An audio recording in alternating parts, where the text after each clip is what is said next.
Jika kamu sementara berkendara dan melihat ada orang yang kendaraannya mogok di jalan, pertanyaannya, apakah kamu akan membantunya? Atau kamu adalah orang yang cenderung acuh dengan orang yang secara kasat mata mengalami masalah padahal kamu bisa membantunya? Pada video kali ini kita akan membahas bagaimana anarkisme memahami saling menolong. Secara spesifik, kita akan membahas solidaritas dalam anime One Piece. Mengapa solidaritas menjadi kunci penting bagi ideologi anarkis dan juga Luffy? Dan mengapa Luffy sebagai tokoh anarkis dalam anime tersebut mesti mengutamakan membantu orang lain dibandingkan memilih acuh dan memikirkan diri sendiri. Dan di bagian akhir kita juga akan menyinggung teori yang membahas masalah solidaritas.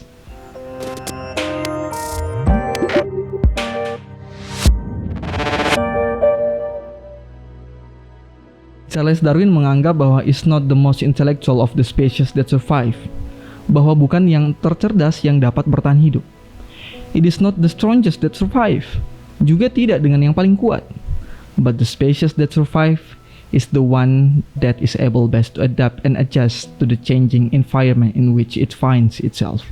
Tetapi yang dapat beradaptasi dan menyesuaikan diri dengan lingkungan di mana dia berada. Sekilas tidak ada masalah dalam ungkapan tersebut bagi orang-orang seperti kita yang hidup dalam era industri, di mana kita harus menyesuaikan diri dengan lingkungan kerja kita, bersaing untuk mendapatkan posisi yang terbaik dalam pekerjaan kita misalnya, agar hidup kita bisa lebih layak. Anarkisme sepertinya mengambil posisi yang sangat berbeda dengan apa yang diungkapkan oleh Darwin, bahwa manusia dapat bertahan hidup sampai sekarang atau dapat survive bukan karena dia mampu beradaptasi dengan lingkungannya, juga bukan karena dia yang paling kuat atau yang paling cerdas, tetapi karena ia gotong royong. Kuncinya adalah mutual aid. Iya, mutual aid atau kerjasama. Kita bisa gunakan dengan istilah gotong royong juga. Ternyata istilah ini dibedakan dengan charity atau menyumbang. Gotong royong lebih kepada keterlibatan seseorang dalam membantu serta mengambil keputusan. Hal ini mengharuskan seseorang terlibat secara langsung dalam membantu, baik itu bantuan makanan, keuangan, atau dukungan emosional, dan lain sebagainya. Berbeda dengan charity atau menyumbang yang lebih selektif dalam menentukan siapa yang mereka targetkan untuk mendapatkan bantuan. Dan hal itu tidak menuntut keterlibatan langsung, asal dikasih sumbangan uang saja cukup. Misalnya ketika kamu memberi uang kepada pengemis, tindakan itu digolongkan sebagai menyumbang, tetapi tidak sebagai gotong royong atau lembaga-lembaga amal lainnya yang kamu beri uang untuk disumbangkan kepada yang membutuhkan. Pertanyaannya, mana yang lebih baik? Menyumbang atau gotong royong? Badan amal yang telah membantu dalam aspek materi tapi kurang dalam dukungan emosional.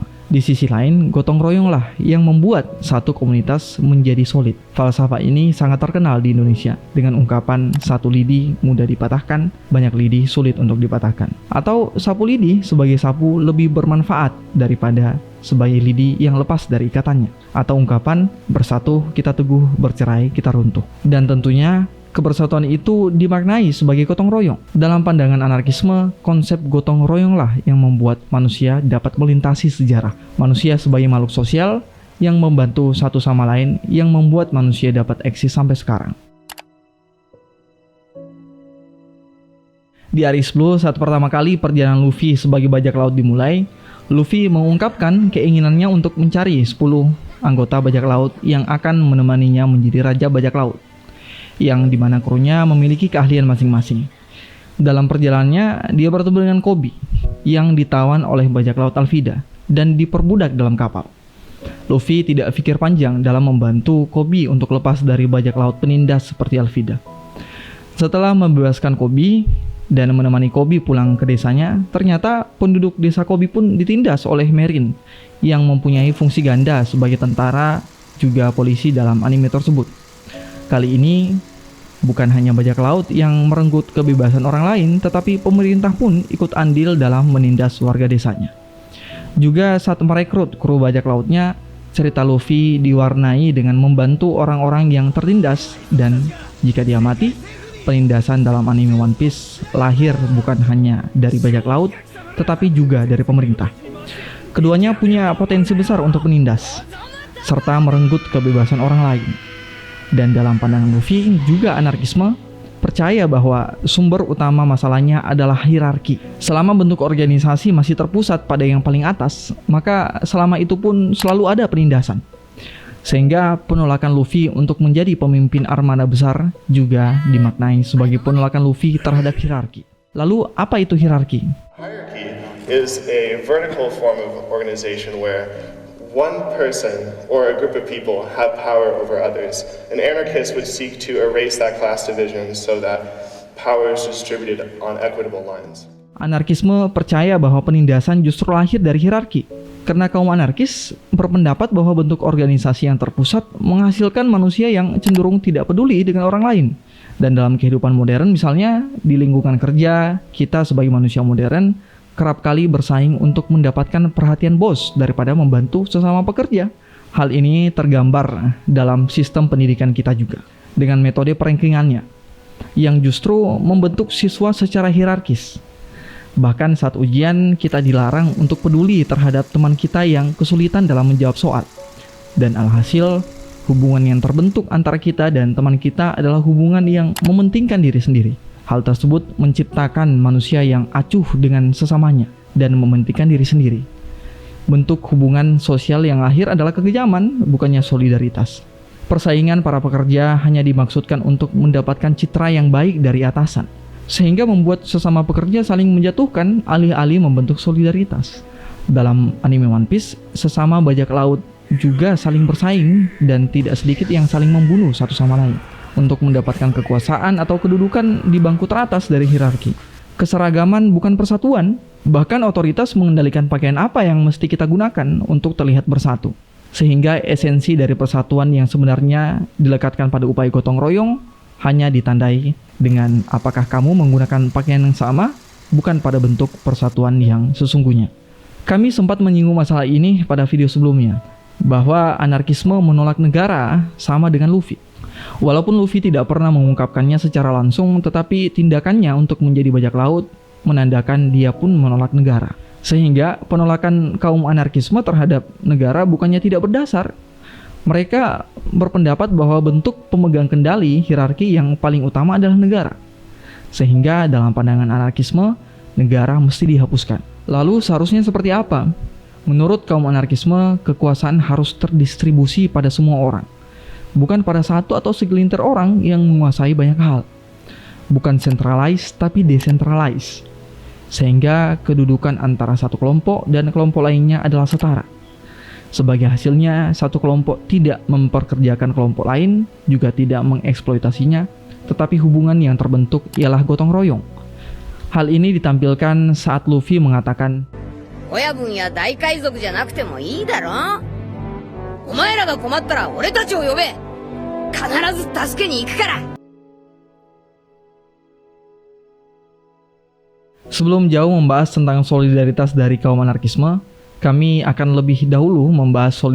"dari salah satu pemikir sosiologi yaitu Emil Durkheim.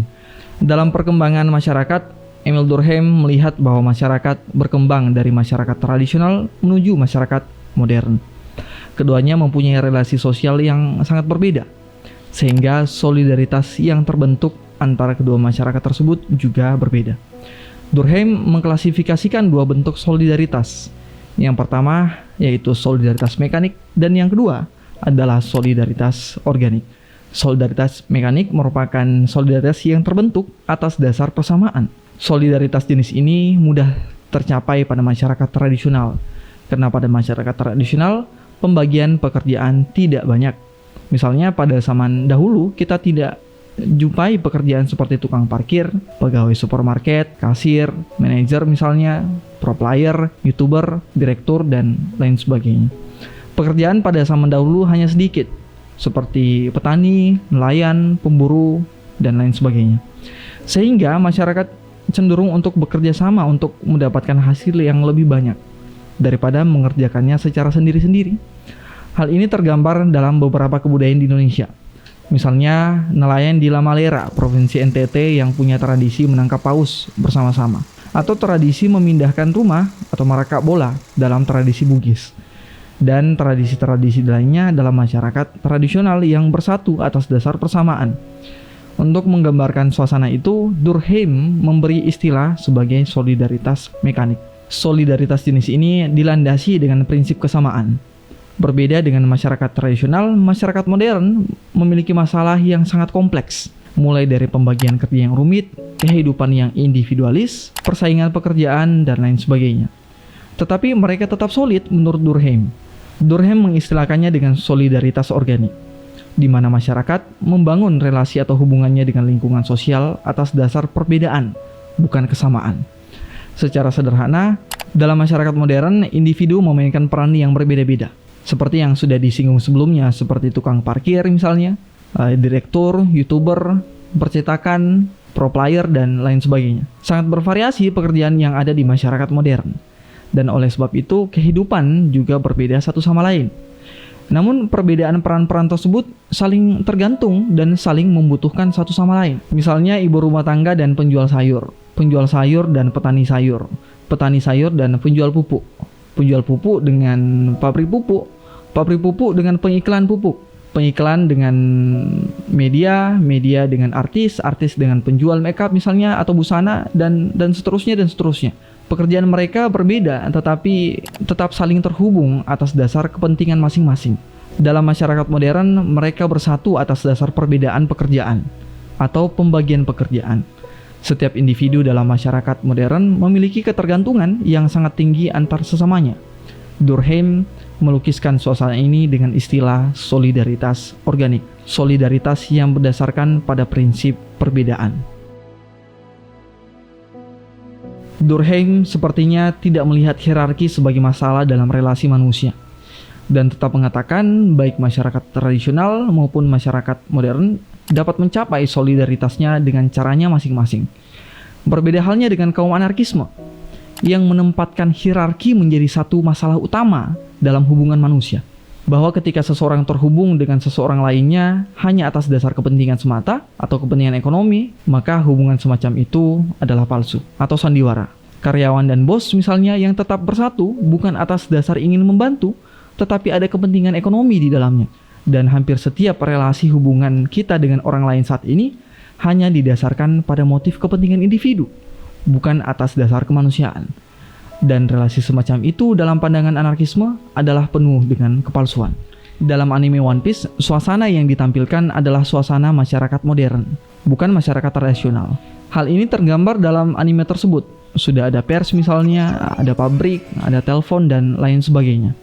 Sehingga pembagian kerja juga sangat bervariasi dalam anime tersebut. Mirip dengan kehidupan nyata kita. Juga dalam kru bajak laut Luffy misalnya, banyak peran kerja di dalamnya, ada koki, ada dokter, ada sejarawan, ada penembak jitu, ada ahli pedang, dan lain sebagainya. Sehingga mereka disatukan atas dasar perbedaan. Tetapi hubungan antar sesama anggota bajak laut Luffy tidak didasari atas hierarki. Sehingga solidaritas yang terbentuk adalah solidaritas yang murni.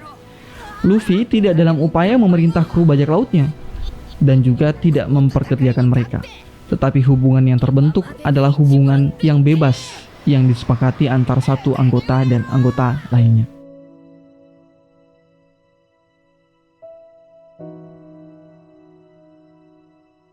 Solidaritas dalam pengertian kaum anarkisme baru dapat tercapai ketika manusia saling membantu. Kuncinya adalah saling membantu. Satu masyarakat akan hidup sejahtera hanya jika mereka mutual aid. Nah, terkadang kita terjebak di sini. Kaum anarkisme tidak mengatakan istilah simbiosis mutualisme yang hanya terbatas pada membantu jika diuntungkan, tetapi mutual aid atau gotong royong. Kita membantu tanpa ada perasaan untuk mengharapkan upah dan lain sebagainya. Menurut Enrico Malatesta misalnya, yang merupakan salah satu tokoh anarkisme, dia menganggap bahwa solidaritas adalah satu-satunya lingkungan di mana manusia dapat mengekspresikan kepribadiannya dan mencapai perkembangan optimalnya serta menikmati kesejahteraan sebesar mungkin. Nah, yang perlu digarisbawahi di sini adalah mencapai perkembangan optimal. Manusia dapat mencapai perkembangan optimal dan kesejahteraan hanya karena ia saling gotong royong.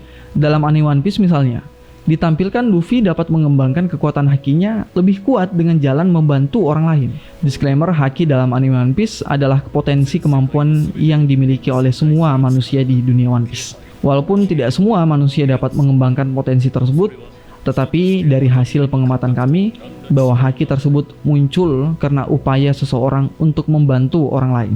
Setidaknya ada 3 jenis haki, yaitu Kenbunsoku Haki, Bosusoku Haki, dan Hosoku Haki. Setiap haki tersebut dapat menjadi lebih kuat tergantung pada penggunanya. Dalam anime tersebut, perkembangan haki yang didapatkan oleh Luffy dapat berkembang lebih kuat karena dia membantu orang. Seorang anarkisme percaya bahwa solidaritas berarti memperlakukan satu sama lain secara setara, atau tidak memperlakukan orang lain sebagai alat untuk mencapai tujuan. Kamu tidak membantu karena ingin balasan atau upah karena kamu telah membantu. Saling membantu menjadi satu kewajiban bagi kaum anarki. Dan itu ditampilkan Luffy sebagai orang yang mempraktikkan ideologi anarkisme dalam anime One Piece. Dan konsekuensi dari solidaritas adalah kebebasan. Mengapa seperti itu? Tema kebebasan akan kita bahas lebih lanjut pada episode berikutnya. Bagaimana menurut kamu? Silahkan tulis di kolom komentar. Dan bye.